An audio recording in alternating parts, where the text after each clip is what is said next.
اس لیے آدمی 3 گناہوں سے بچ جائے نا تو وہ آدمی ولایت کے مقام پر پہنچ سکتا ہے. بدگمانی. چونکہ میں نے کہا نا کہ قرآن کریم تینوں چیزوں کو تسلسل سے بیان کرتا ہے ایک ساتھ. بدگمانی، پھر تجسس آدمی کرتا ہے، اور پھر غیبت کو قرآن میں بیان پھر غیبت کرتا ہے. یہ تینوں چیزیں ساتھ ہیں، بدگمانی، تجسس اور پھر غیبت. حالانکہ بہت بڑا گناہ ہے. یہ لازم ملزوم ہے. جب بدگمانی کرے گا تو تجسس کرے گا، اور تجسس کرے گا تو لا محالہ غیبت کرے گا. حالانکہ غیبت 3 گناہ ملتے ہیں تب جا کر یہ غیبت بنتی ہے. غیبت ایسے نہیں بنتی، غیبت ایسے حرام نہیں ہے. 3 گناہ جمع ہوتے ہیں تب جا کر غیبت بنتی ہے. مردار کا گوشت، مسلمان کا گوشت اور بھائی کا گوشت، اب غیبت بنی ہے. اگر کوئی یوں کہے ایسا کام مت کرنا کہ قبرستان میں جا کر اپنے بھائی کی لاش نکال کر اپنے بھائی کا گوشت مت کھانا، شاید کوئی سننا اسے برداشت نہیں کر سکے گا. ایسا نیچ کام.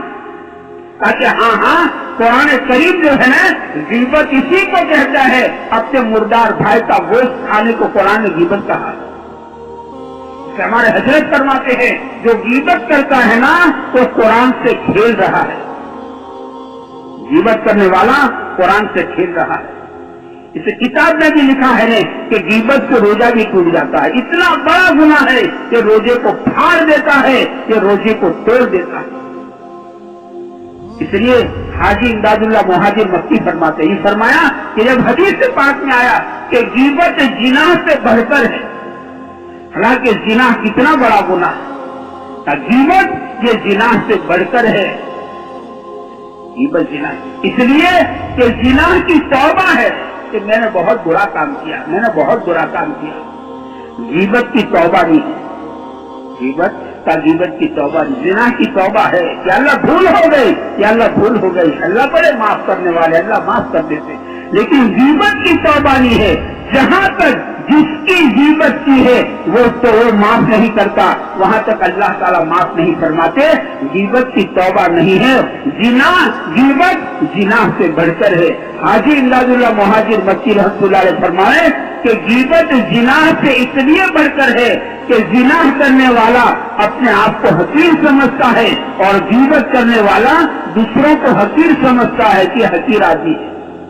غیبت کرنے والا دوسروں کو حقیر سمجھتا ہے. تو تینوں چیزوں کو قرآن کریم نے تسلسل کے ساتھ بیان کیا ہے. تو فرماتے ہیں علماء کہ آدمی 3 گناہوں سے بچ جائے کہ اللہ کا ولی بن سکتا ہے. ایک آدمی بدگمانی سے بچ جائے، اور ایک غیبت سے بچ جائے. اس دور میں بہت بڑی بیماری ہے، بہت بڑی. آدمی کا بچنا بس اللہ جی سے بچا لے، ورنہ آدمی مسجد میں بیٹھ کر بھی غیبت سے اس کا بچنا ہوئی. اگر سنبھلا نہیں کہ مسجد میں بیٹھ کر غیبت کر لے گا، یہ پہلی صف میں بیٹھ کر غیبت کر لے گا. غیبت ایسا عام گناہ ہو گیا، آدمی اس کے احساس میں کیا کرتا. اسے ہماری امی جان میں سے کسی نے کہا یا نبی اللہ فلاں عورت ناٹی ہے، ٹھینگڑی ہے، اور واقعی عورت ٹھینگڑی تھی. اللہ کے نبی نے فرمایا فلاں تو نے ایسا جملہ زبان سے نکالا ہے، اگر تیرا جملہ سمندر میں ڈال دیا جائے تو پورے سمندر کا پانی کڑوا ہو جائے. زبان کا بول. اسے کل میں نے کہا نا کہ پہلے تولے آدمی اور پھر بولے. پہلے تولنا چاہیے میں کیا بولتا ہوں. یہ مکھی پوچھ ہے، یہ تو مارواڑی ہے، یہ تو رول ہے، جو جیسے ہمارے محاورے کے الفاظ ہے. یہ بس غیبت اسی کا نام ہے. غیبت اپنے آپ کو بچاؤ. 3 چیزوں سے آدمی بچ جائے کہ اللہ کا ولی بن جائے. ایک آدمی غیبت سے، بدگمانی سے بچ جائے، اور غیبت سے بچ جائے، اور اپنے آپ کو بد نظری سے بچا لے.